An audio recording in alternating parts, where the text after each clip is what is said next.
Have you ever noticed how some people don't complain much, don't overshare much, and don't panic easily, but somehow always figure things out? They don't need applause. They don't need constant validation.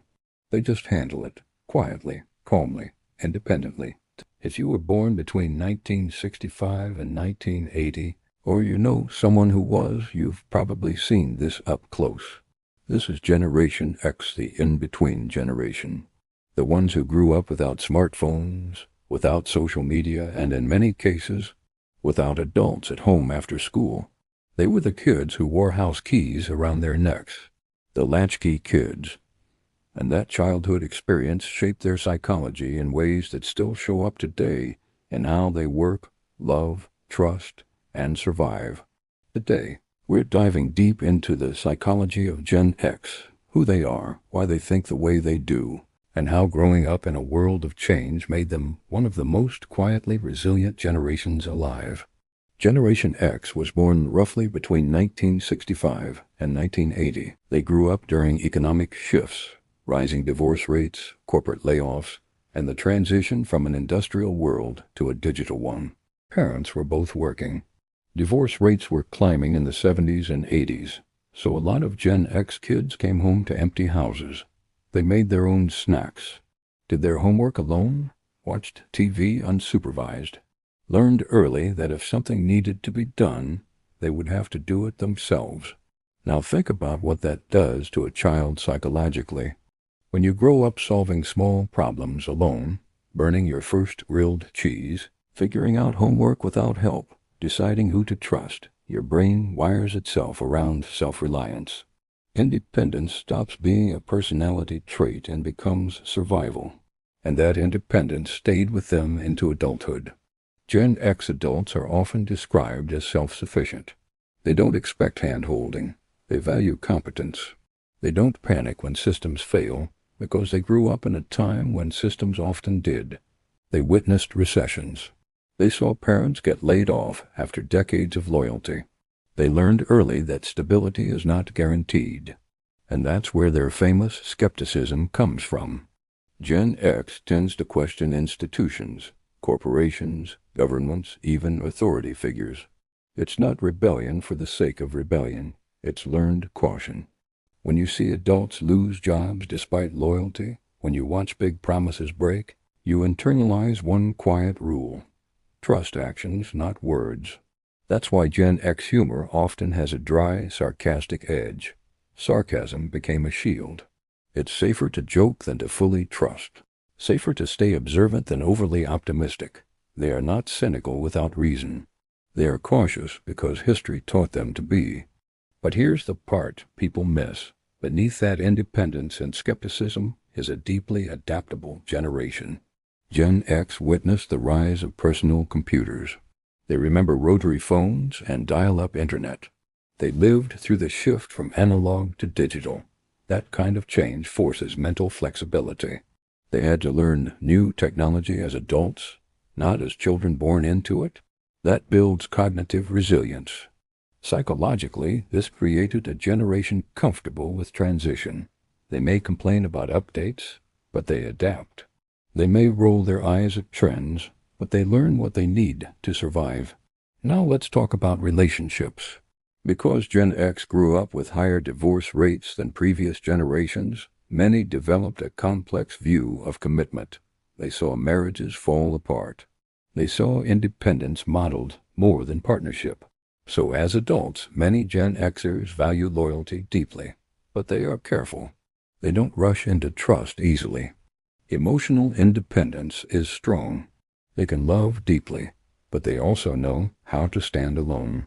This is why many Gen X friendships are low maintenance but long-lasting.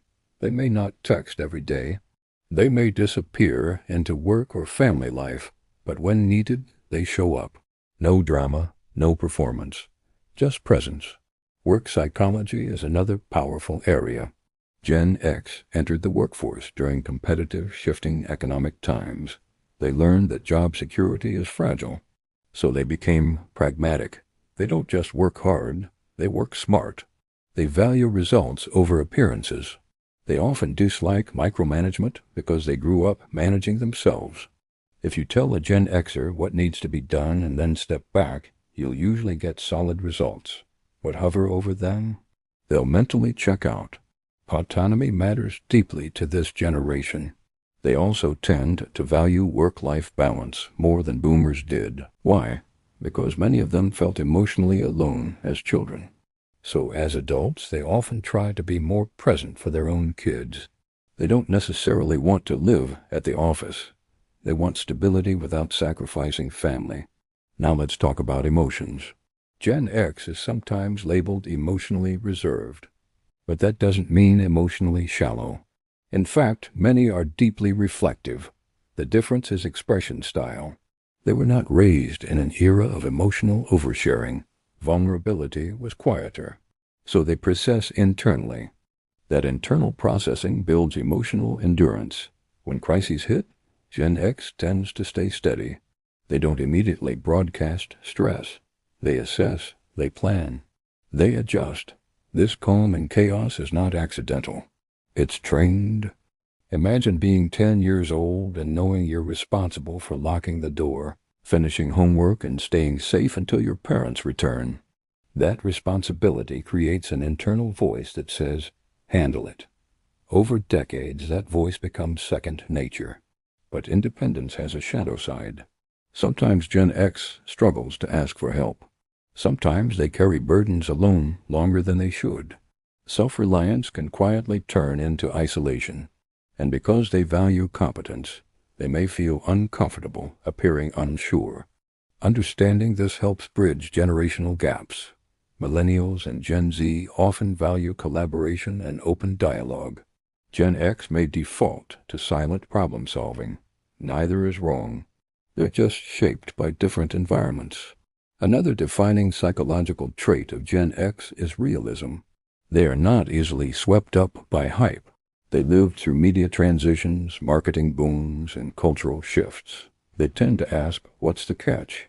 That question protects them, but it can also make them seem detached.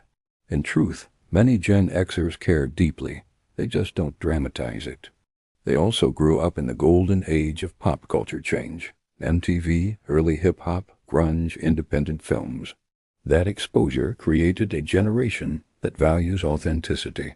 They appreciate originality. They often resist anything that feels fake or overly polished. Authenticity matters. Parenting style is another fascinating area.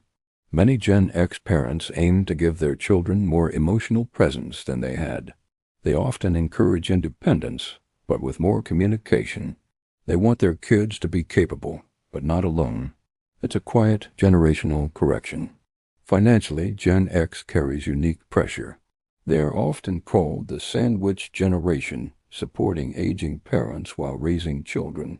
That dual responsibility reinforces resilience, but also stress. Psychologically, this strengthens their problem-solving mindset. They prioritize stability because they've seen instability. So what defines Generation X at its core? Self-reliance, adaptability, skepticism balanced with loyalty, emotional endurance, pragmatic thinking, quiet strength. They are not loud about their struggles. They are not flashy about their success. They are the steady middle layer holding things together. If you're Gen X and listening right now, you might recognize yourself in these words. The independence you developed wasn't random. It was built. The calm you show in chaos wasn't accidental. It was practiced.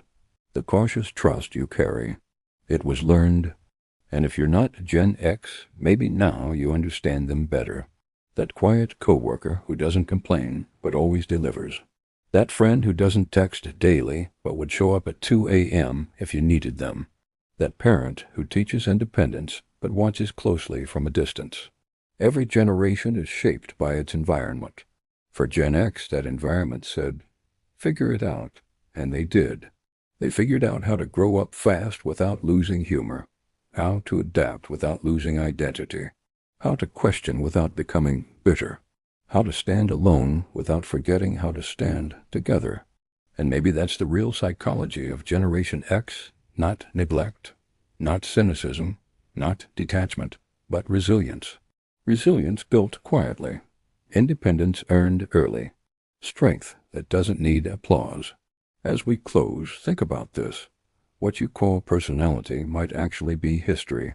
What you call attitude might actually be adaptation. Generation X is proof that childhood experiences echo into adulthood in powerful ways. And maybe the biggest lesson they teach us is this. You don't always need noise to be strong. You don't always need attention to be valuable. Sometimes the most powerful people in the room are the ones who learned, a long time ago, how to unlock the door, step inside, and handle life on their own. If this made you see Generation X differently or see yourself differently, then that understanding alone is powerful. Because when we understand the psychology behind behavior, we stop judging and start connecting.